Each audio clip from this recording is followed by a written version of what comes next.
우리 회계실적 특성을 좀 계속 보도록 합시다.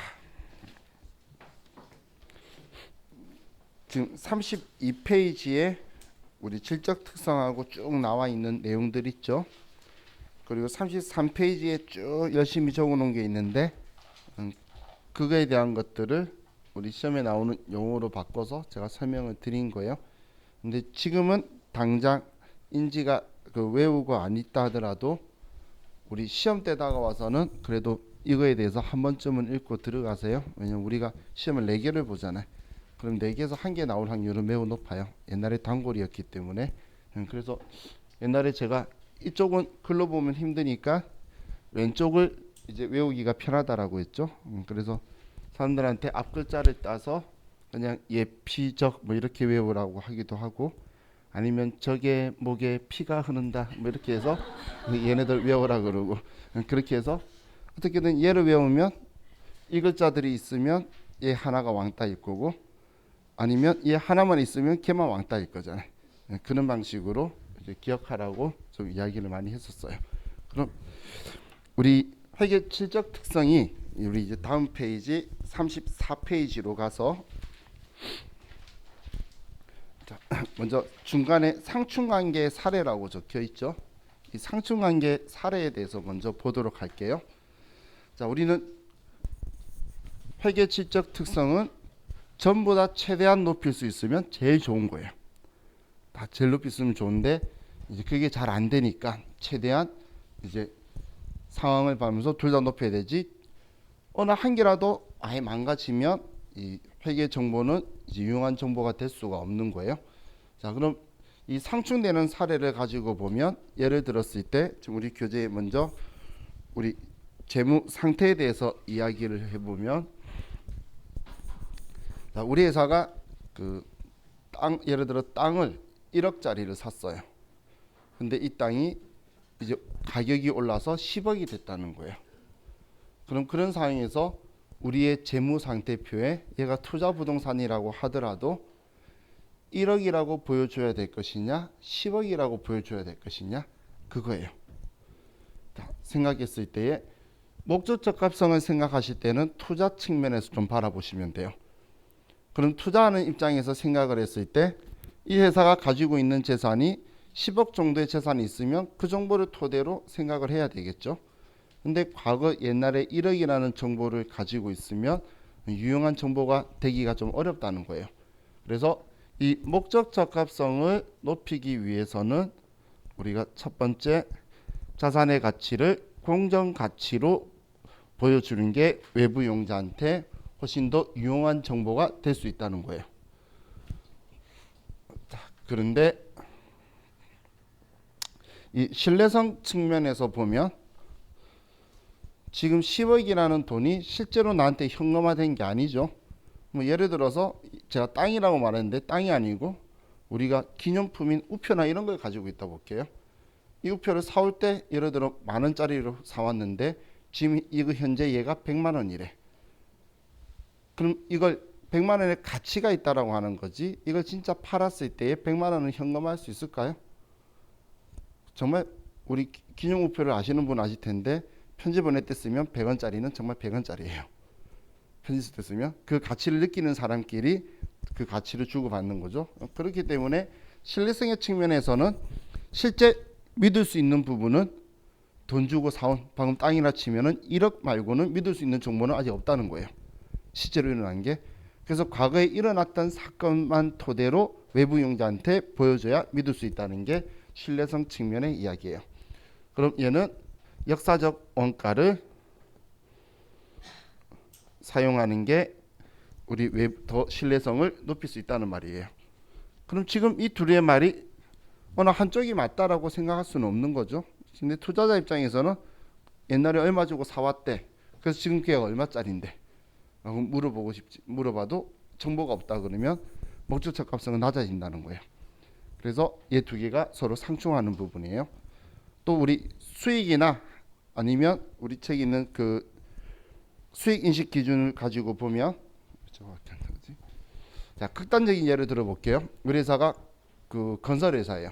그래서 건물을 지어 주는데 3년 동안 공사를 해요. 그럼 10억짜리 뭐 예를 들어 공사를 하는데, 자 극단적인 예라고 말한 건 3년 뒤 완성하면 돈을 다 받기로 했다고 볼게요. 돈을 하나도 안 받다가 그럼 1년 동안 공사를 잘했어요. 그리고 2년째도 공사를 제대로 성실하게 이행해서 잘 되고 있어요. 자, 그런 상황에서 우리 회사가 그럼 공사를 잘하고 있었으니까 수익을 인식해야 될 것이냐, 수익을 돈을 하나도 안 받았으니까 수익을 인식하지 말아야 될 것이냐, 그 부분이에요. 자, 그럼 투자하는 사람 입장에서는 이 회사가 성실하게 사업을 잘하고 있으니까 그러면 전체 돈을 나중에 다 받기로 했다 하더라도 지금까지 발생한 진행 기준만큼은 수익을 인식하는 게 외부 이용자들한테 유용한 정보를 줄 수가 있겠죠. 그래서 우리 목적 적합성을 높이기 위해서는 우리 진행 기준을 가지고 발생 주의 회계를 하는 게 목적 적합성에 높일 수 있다라는 이야기예요. 자, 그런 반면에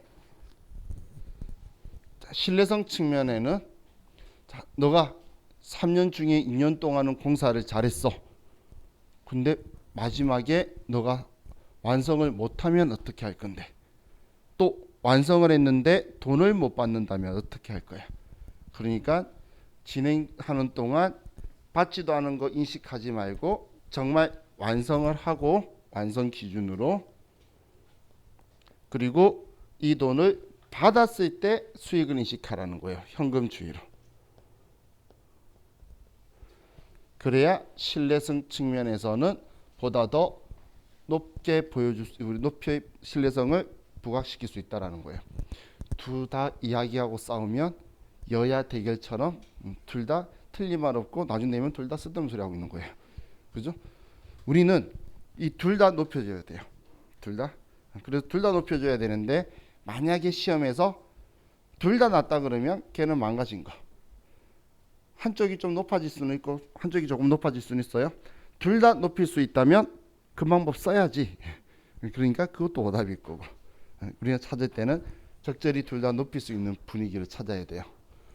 그럼 우리 재무제표를 보여줄 때에 목적적 합성의 적시성이라는 게 있죠. 자, 예를 들어서 여러분이 4월 달에 투자하려고 하는 거예요.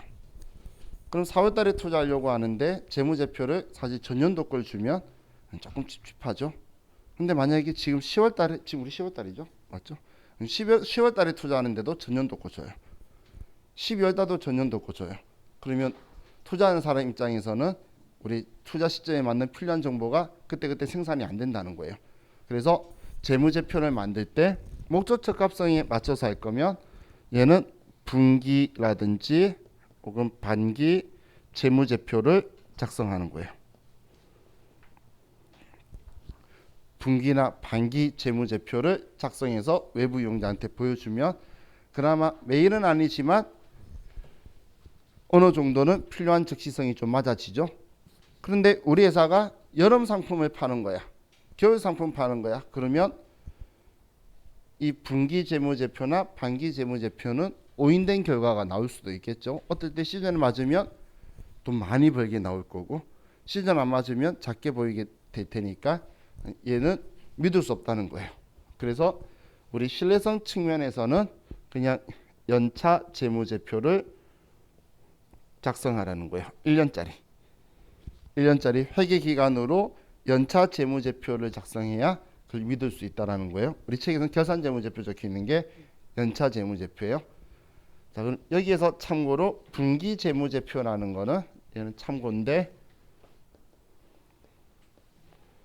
자, 분기 재무제표는 뭐 분기마다 그냥 짧게 자르는 게 아니고 기간을 1월 1일부터 그냥 뭘로 따질게요. 자, 처음에 1월부터 3월까지 작성을 했어요. 그럼 2분기에는 1월부터 6월까지 작성하는 거예요. 그 다음은 1월부터 9월까지 작성하고, 그 다음 1월부터 12월 작성해서 4번 작성해 가는 게 분기 재무제표예요. 그냥 우리 분기라 그러면 1, 4분기, 2, 4분기 이렇게 분리시켜서 크기만 나타내는 게 아니고 이제 3개월씩 실적과 재산 사항을 계속 만드는 거예요. 그럼 그래도 어느 정도는 조금 충족할 수 있도록 만들어져 가겠죠. 그래서 우리 기업들은 외부 용자한테 투자를 많이 받는 곳은 유용한 정보를 최대한 많이 생산해서 주려고 노력을 한다라고 보시면 돼요. 물론 여러분들은 이런 회사에 가시면 안 돼요. 얼마나 힘들겠어, 그죠? 끝나면 다음 거 바로 걱정하고 있어야 돼요. 이런 데 가면 힘들겠지만 이것도 힘든데, 그죠? 정말 신기한 분들이 있어요. 상반기에 꼭 회사로 옮겨 다니시는 분들이 있어요. 능력자라 그래요. 상반기 때 옮겨가는 건 버림받았거나 아니면 자기가 도망가거나, 전 둘 중 하나라고 이야기하는데, 근데 그렇게 옮겨 다니면서 잘 사시는 분이 있어요, 제 주위에. 그럼 중요한 일은 자기가 한 번도 안 맡았다는 이야기죠. 하반기에 옮겨 다녀야지 정상이에요. 그죠? 우리 쪽 계열에서는. 자, 이게 우리 회계 질적 특성의 상충관계예요. 이 앞에 제가 말했던 얘네들 가지고 너무 잘 맞추니까 이제 상충관계까지 끌고 와서 글로 들어가 있어요. 그래서 상충관계도 같이 여러분들이 인지해 주시면 좋겠어요. 자, 그럼 우리 이제 위쪽에 회계정보의 제약 요건이라고 적혀 있죠. 자, 제약 요건에서 당연히 적시성이라는 게 있는데, 이 적시성이 방금 여러분도 공감했던 지금 34페이지 위에 보면 내가 지금 투자하려고 하는데 작년 거 주고 하는 거에 대한 그 정보에 대한 제약 요소들이 발생을 한다라는 거예요. 자, 그리고 효익과 원가 간의 균형이라고 적혀 있는데, 자, 이걸 다른 말로 하면 배보다 배꼽이 더 크면 하지 말라는 거예요. 자, 지금 여러분들이 저와 같이 뭐 일반 기업 회계 기준이니 한국채대 국제 회계 기준이니 이렇게 이야기하고 있는데, 막상 회사에 가면 옛날 기업 회계 기준 쓰고 있는 회사에 있는 경우도 있어요. 그런 회사가 안 좋은 회사냐? 아니에요. 옛날에 회사를 설립할 때에 옛날에 작성한 기업 회계 기준으로 재무제표를 작성했는데, 이 재무제표 작성하는 방법을 다른 방법으로 변경하는 데는 그 비용이 들어가게 돼요. 그런데 이 회사가 사장이 자기 돈으로 사업하고 있는 거야. 그럼 은행이나 투자자가 필요가 없죠. 그런 사람이 무슨 재무제표에 신경을 쓰겠어. 그럼 그걸 변경한다고 해서 효익이 없으니까 오히려 변경하는 비용만 더 많이 들겠죠. 그러면 효익 없으면 하지 말라는 거예요. 그래서 제가 배보다 배꼽이 더 크면 하지 말라 이런 거예요. 그래서 여러분들 회사 갔는데 그 중소기업 회계 기준은 지금도 쓰고 있는 특례인 거고, 그 말고 옛날 기업 회계 기준을 쓰고 있다면 아, 이 회사는 거의 빚이 없겠구나, 사장님 돈으로 돌아가는 회사겠구나, 옛날에 설립되었구나, 이렇게 생각을 같이 가지실 수 있어요. 그럼 지금 우리 공부하는 걸로 바꿔봐야 도움 될 게 없으니까 그렇게 한다라는 거예요. 자, 이제 아래 재무제표의 요소에 대해서 적혀 있는데, 자, 재무제표 요소에서는 뭐 재무상대표는 자산, 부채, 자본이 적혀 있죠. 자, 그런데 지금 이 저자가 제가 살짝 왔다 갔다 한다라고 했죠. 그래서 포괄 손익계산서라 적혀 있는데, 우리 일반 기업 회계 기준에서는 손익계산서를 써요. 근데 포괄 손익계산서가 뭐냐면, IFRS로 공부하신 분들은 포괄 손익계산서라는 표현을 쓸 건데,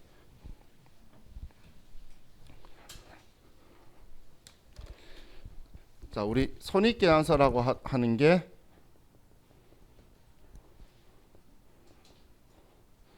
지금 우리가 했던 뭐 매출에서 매출원가 빼고 매출 총이익 빼고 이렇게 쭉 했죠.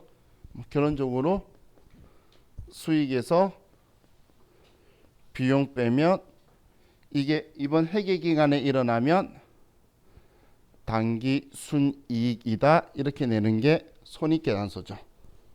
이게 우리가 했던 손익계산서죠. 근데 이 손익계산서에는 수익과 비용으로 되어 있는데, 여기에 플러스 마이너스 기타 포괄 손익 누계액을 대버려요. 자, 기타 포괄 손익 누계액은 어떤 애들이죠? 어떤 분류죠? 얘는 미실현 보유 손익, 실제로 안 일어난 거 있잖아요. 우리 자본할 때에 공부했던 거 기억나시나요?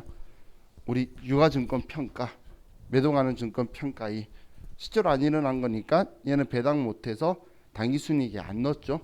근데 이런 미실현 보유 손익도 같이 집어넣어서 다하고 가감을 해서 포괄 손익을 빼요.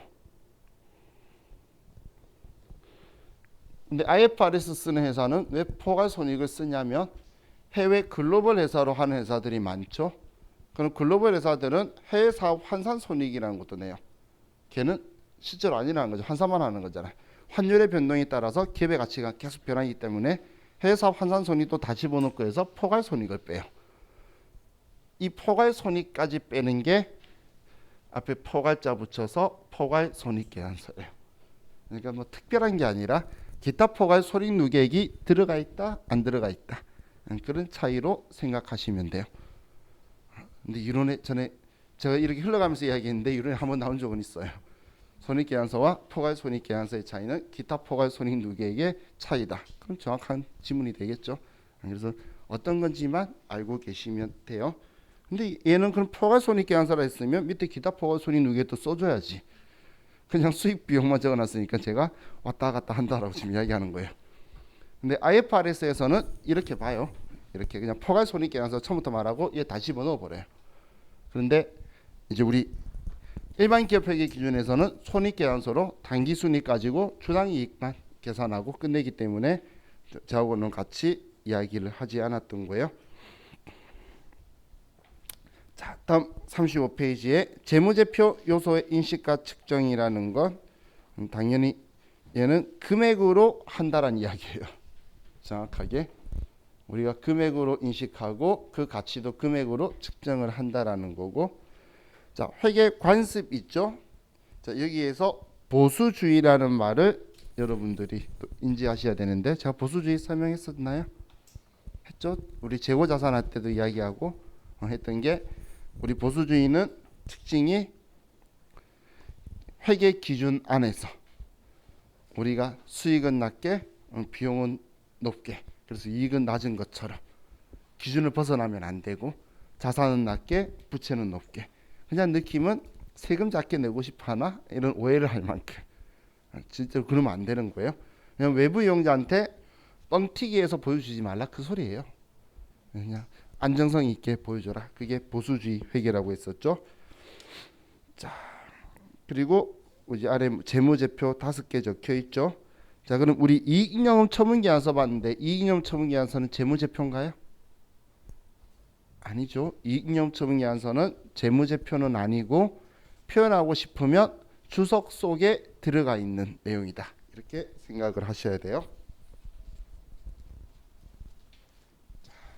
그럼 여기까지만 보면 이 앞쪽 거 가지고 저와 같이 본 거고, 자, 우리 사이에 이론 문제들이 있죠.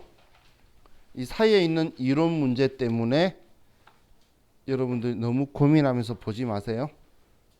이 이론 문제가 우리 그 시험으로 한 30회차 대 시험 문제들이에요.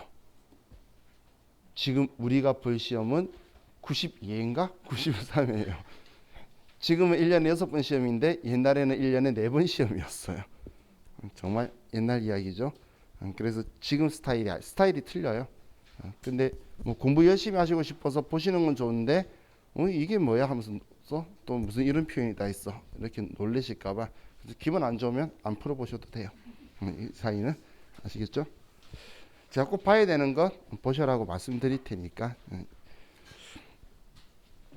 자, 이제 우리 40페이지에 우리 추억의 표현 계정 과목 현금이다, 그죠?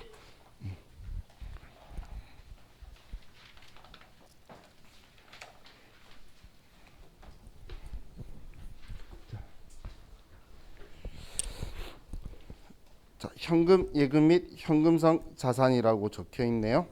자, 그럼 첫 번째 우리가 현금이라고 말하는 건 우리 통화나 통화 대용 증권이죠. 이제 우리 책 쭉 정리하면서 보면 여러분 바로 이해 가실 거니까.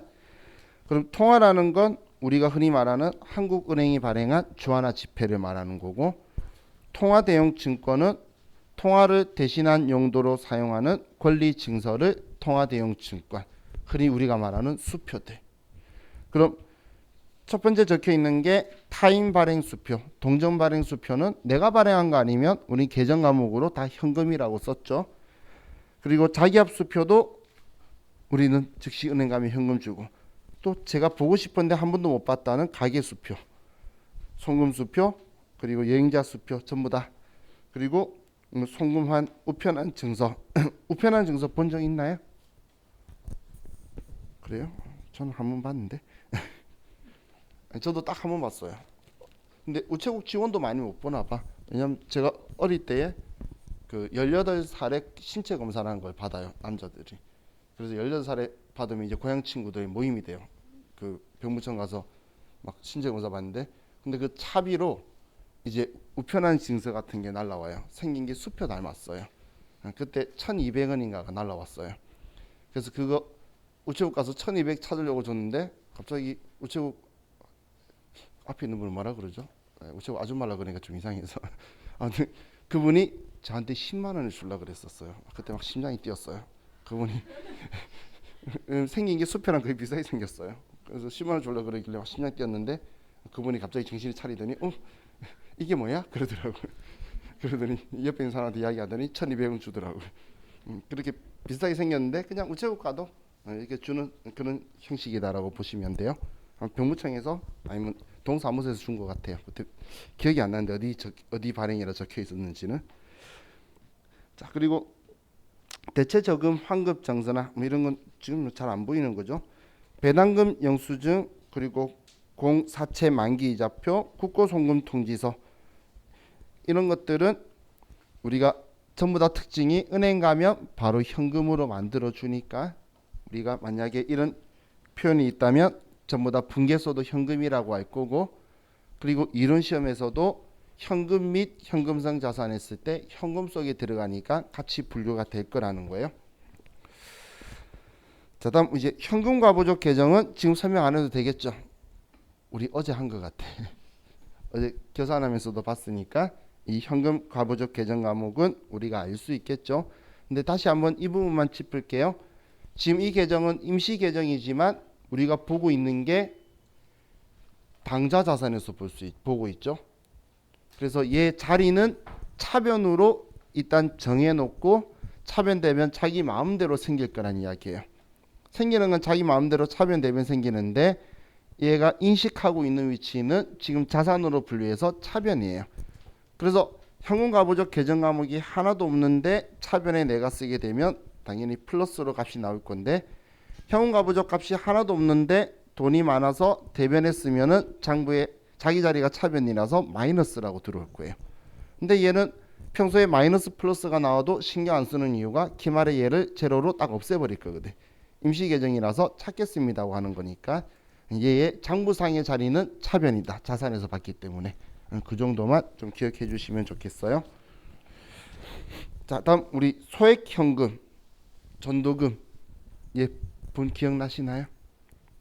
이거 제가 옛날에 언제 이야기했냐면 가지급금 이야기하다가 이 가지급금이 대표이사 가지급금하고 같이 서로 교차가 되면서 전도금이라는 걸 쓰고, 전도금이 근데 또 실제 전도금이 다른 거라서 또 실제 전도금 쓰는 것하고 가지급금을 전도금 써버리면 두 개가 충돌 나니까 전도금 이름을 소액현금으로 바꿔간다 했던 거.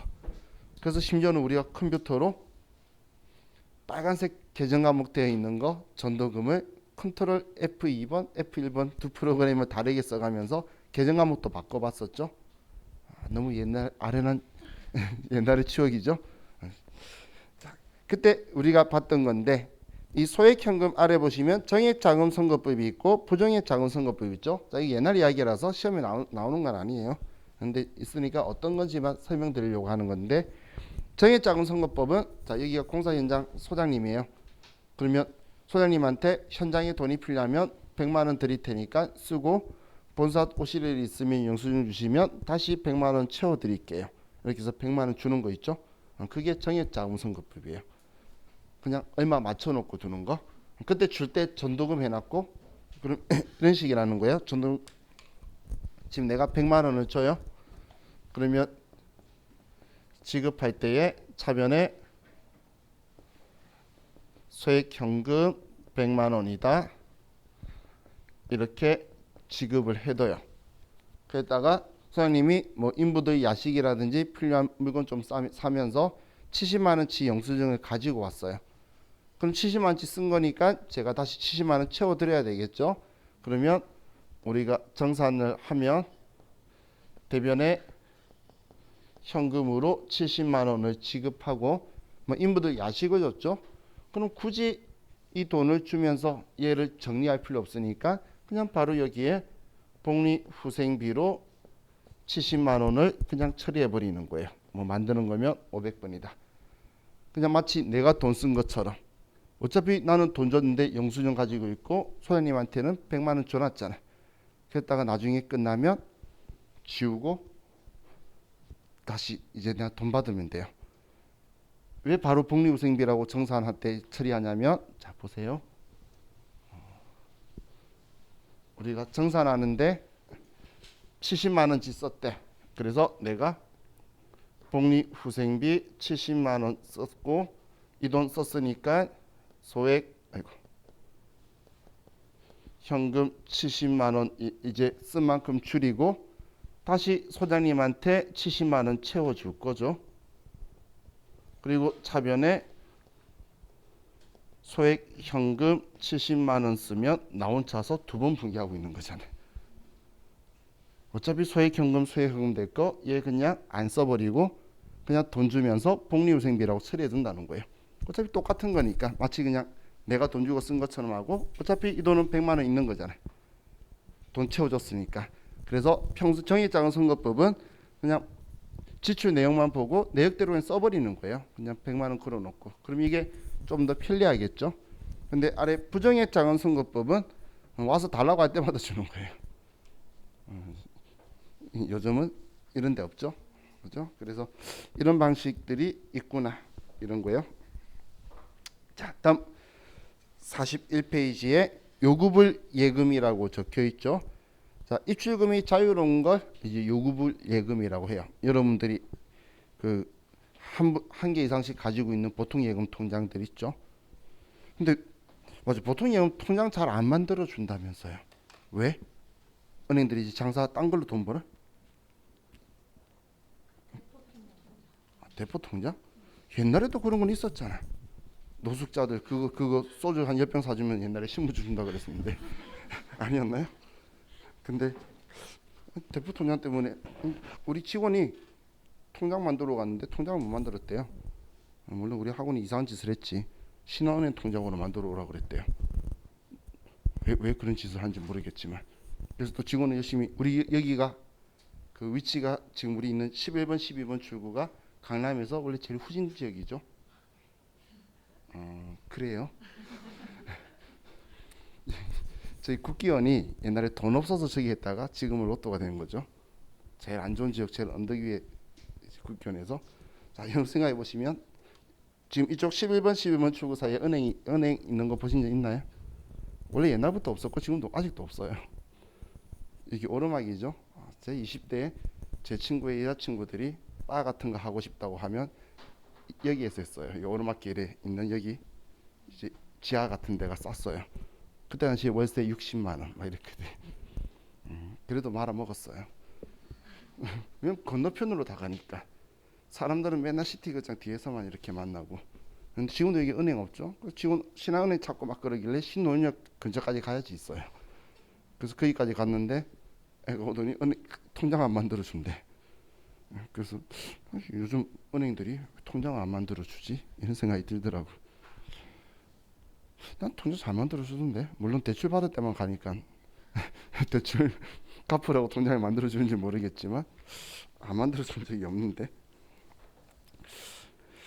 자, 그럼 우리 이제 당좌예금 계좌. 자, 당좌예금은 이제 수표 제도에 대해서 제가 전에 말했던 거 기억나시나요? 이제 수표를 발행하는 건 내 구자에서 돈을 빼가라고 내가 적어주는 거죠. 그래서 내가 주거래은행인 당좌구자거래은행하고 협의가 된 수표에다가 이 증서를 가지고 있는 사람이나 아니면 이 지시인한테 돈을 인출해서 지급하여 주십시오 적혀 있는 거예요. 그게 수표 제도라서 제가 당좌 수표 발행하면 내 당좌예금 구자에서 돈 찾아가죠 이런 표현을 쓰죠. 그게 수표 제도에 대해서 여러분들이 이해하시라고 제가 계속 그렇게 이야기하는 거예요. 그래 내가 나중에 이런 표현을 써요. 내가 돈이 필요해서 당좌 수표 발행해서 돈을 인출한다, 이런 표현도 써요. 내가 지금 당장 돈 필요하잖아. 근데 당좌 예금은 원래 통장이 없는 거예요. 구자만 쓰는 거고. 그러면 내가 은행에 가서 내가 당좌 수표에다가 금액 써서 내가 주면 은행이 당좌 예금 구자에서 돈 찾아서 나한테 줘요. 그래서 당좌 수표를 발행하여 현금을 인출하다, 이런 식으로 표현도 해요. 이제 방식 느낌 좀 오시죠? 자, 그럼 지금 이 말은 내가 수표를 발행한 거는 당좌 예금에서 이체해 준 거랑 똑같은데 내가 이체 안 하고 걔가 내 통장에서 돈 빼가는 거예요. 그래서 수표를 발행하면 당좌 예금에서 돈 빠져나간다고 쓴 거고, 근데 반대로 수표 발행해서 빠져나간다고 했는데 걔가 안 찾아가고 그 수표를 나한테 물건 사면서 다시 도로 돌려주면 나는 당좌 예금에서 돈 빠져나갈 일 없잖아. 그래서 당좌 예금 구자를 잔액을 다시 높여주려고 차변에 쓰는 거예요. 이해가셨죠? 자, 그럼 다른 사람이 발행한 수표는 내 당좌 예금 구자하고 상관이 있나요? 전혀 상관없죠. 그 구자는 그 거래처의 당좌 예금 구자 이야기고, 내 입장에서는 은행이 발행한 자기 앞 수표나 A라는 기업이 발행한 당좌 수표나 차이 없어요. 똑같이 걔네들 통장에서 돈 나오는 거 난 은행 가서 찾아갈 뿐이에요. 그죠? 그래서 우리 이렇게 단순하게 생각하시면 돼요. 우리 어음보 때도 그렇고 지급처라고 해서 은행이 어느 쪽 적혀 있죠. 그 은행에 가면 바로 바꿔줘요. 수표도, 당좌 수표도.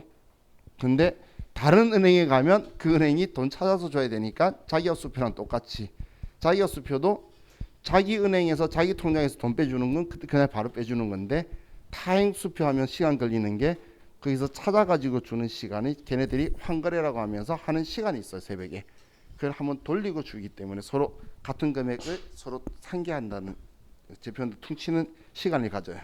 그리고 차이 나는 만큼 서로 주고 이제 은행끼리 그거 하고 주기 때문에 시간이 걸리는데, 당좌 수표도 똑같아요. 적혀 있는 그 은행 아닌 곳 가면 시간이 걸려요. 시간이.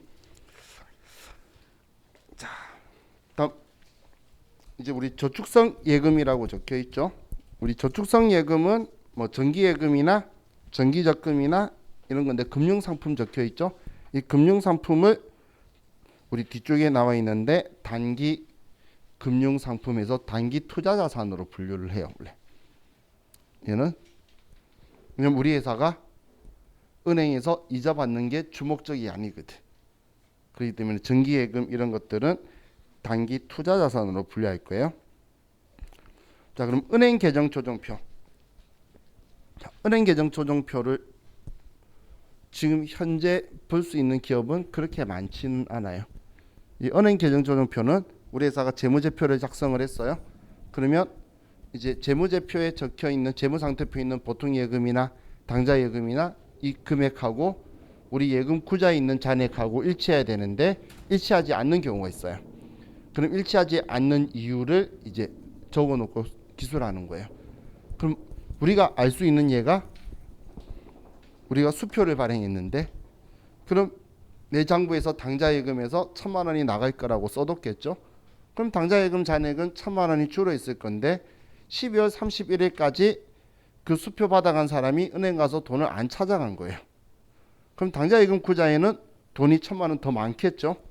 그런 경우에 우리는 이미 발행한 수표가 있고 수표 일련 번호가 있잖아.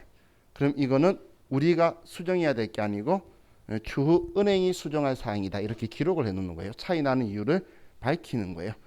그리고 지금은 안 그런데 과거에는 12월 31일 날 은행이 자기들 결산한다고 돈 빼가고 하는 이상한 지점도 있었어요. 그때 한 번씩 제 표현대로 환장하겠다 그런 표현하는데 딱 다 맞춰놨더니 걔가 돈 빼가요. 그러면 머릿속으로 막 고민해요. 무슨 이자지? 막 고민을 해야 돼요. 그럼 이제 은행에서 이제 그 이자를 빼가면 그 이자에 대한 걸 이제 나도 이자 비용 처리하면서 잔액을 다시 맞춰야 되는데 왜 무슨 이자지라고 고민을 하냐면 당좌 차월 이자인지 다른 돈 빌려 온 거에 은행에 빌려온 거에 대한 이자인지 또 언제 빌려온 거에 대한 이자인지 이걸 당장 몰라요. 그렇게 진작에 걔네들이 원천징수 이행사항 신고서라든지 뭔가를 날려줬으면 우리 법인세법상 신고 날려주면 보면서 파악이 되는데 자기들 그냥 돈만 빼가놨어요. 그러면 조금 이제 마음속으로 은행 확 폭파시키고 싶은 생각이 막 들어요. 근데 1월 1일 날에는 나도 쉬고 싶지만 은행도 쉬죠. 그럼 1월 2일 날 가면 애들이 쓸데없이 달력만 주더라고. 나는 화가 나서 가는데. 그럼 이야기하면 그때서 이제 떼줘야 되는데 걔네들이 정리가 안 되고 자기들이 한 게 아니라 본사에서 해서 걔네들도 정리 못 하고 있었어요. 그게 그러면 그런 상황은 왜 제가 환장한다고 표현하냐면 우리 회사가 수정해야 되거든. 은행이 수정 사항이 아니라 은행에서 이자 가져갔잖아. 그럼 뭐에 대한 이자라고? 우리 회사 측 수정 사항이라는 거예요. 그럼 내가 지금 해야 되는데 내가 뭔지 모르니까 제대로 정리를 못하고 이자라고만 써두는 그런 상황이 발생할 수도 있어요. 근데 지금 제가 이야기하는 게 옛날 이야기 같죠? 옛날 이야기예요. 2000도 초반 막 박지성이 꼬리 놓고 가슴 트리핑하고 골 놓고 할 때 그때 이야기예요. 그때는 옛날에 생각 안 했는데 어느 순간 누가 그때쯤 태어났다 그러더라고요. 그래서 저도 제 조카 밀레니엄 베이비라고 장난치고 노는데 걔랑 몇 달 전에 술 마셨어요. 그러니까 그거 보고 걔랑 나 그때 느껴 얘도 얘 20대구나. 같이 술 마시면 안 되겠구나. 20대는 다 잘 마셔요. 그래도 자 이제 우리 다음 페이지에 42페이지에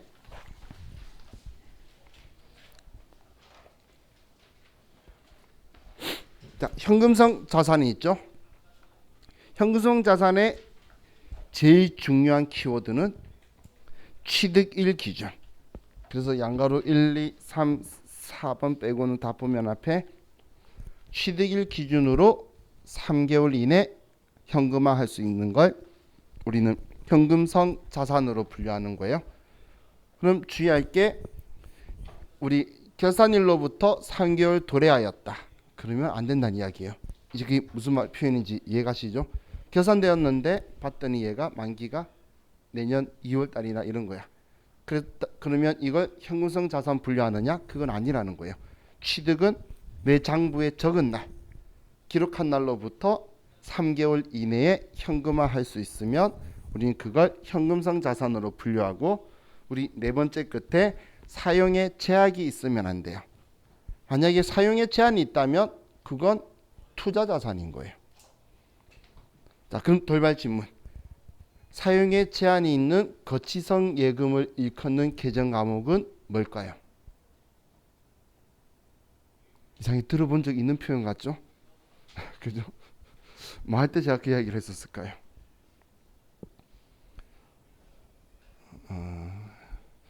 자, 일단 투자 자산할 때 이야기를 했었어요. 그리고 당좌 예금하고 관계가 있었어요. 당좌 거래 개설 보증금 이야기할 때 제가 당좌 거래 개설 보증금은 특정 현금과 예금이라는 계정 과목을 쓰고 그 계정 과목은 사용에 제한이 있는 거치성 예금을 일컫는 거다. 얘는 투자 자산이다. 그런 식으로 이야기를 했었어요. 이 영상 찍으니까 그게 좋네. 옛날 찾아보면 그렇게 말하고 있었을 거예요. 제가 투자 자산에서. 자, 그래서 지금 제가 이야기하는 건 현금성 자산은 사용에 제한이 없어야 된다는 거예요. 그런데 이제 만약에 단기성인데 사용에 제한이 있다면 단기 투자 자산으로 분류를 할 거예요. 그래서 사용에 제한이 무조건 없어야 돼요. 자, 보통 예금인데 얘가 통지 예금이에요. 또 처음 보는 이상한 소리 하고 있죠. 통지 예금은 돈 찾으려면 내가 찾으러 가겠습니다. 오케이 해야 찾으러 갈 수 있는 거예요. 그 전에 자기 마음대로 가는 거 아니에요.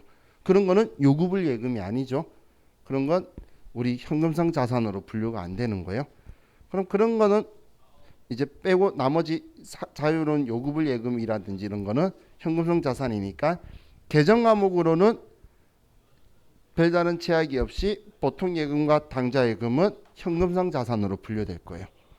그럼 그 외 나머지는 장부에 쓴 날 취득일로부터 3개월 이내 현금화되는지를 확인하고 그게 맞으면 우리는 현금성 자산으로 분류할 수 있어요. 자, 이걸 우리가 분류하는 이유에 대해서 전에 한번 봤었죠. 우리가 외부 이용자한테 제출을 할 때는 우리는 보통 예금이다, 당좌 예금이다 이걸 일일이 보여주는 게 아니고 얘네들이 다 합쳐서 그냥 현금 및 현금성 자산으로 해서 분류해서 보여줄 거기 때문에 여러분들이 이 구분을 알아야 나중에 얘는 현금성 자산 분류하라라고 좋은 프로그램이면 아래쪽에다 걸어줄 거예요. 그럼 컴퓨터가 알아서 걔네들만 현금성 자산으로 끌고 갈 거예요. 자, 우리 이번 시간은 여기까지 하고 이제 쉬었다가 또 뒤에 보도록 할게요. 쉬었다 합시다.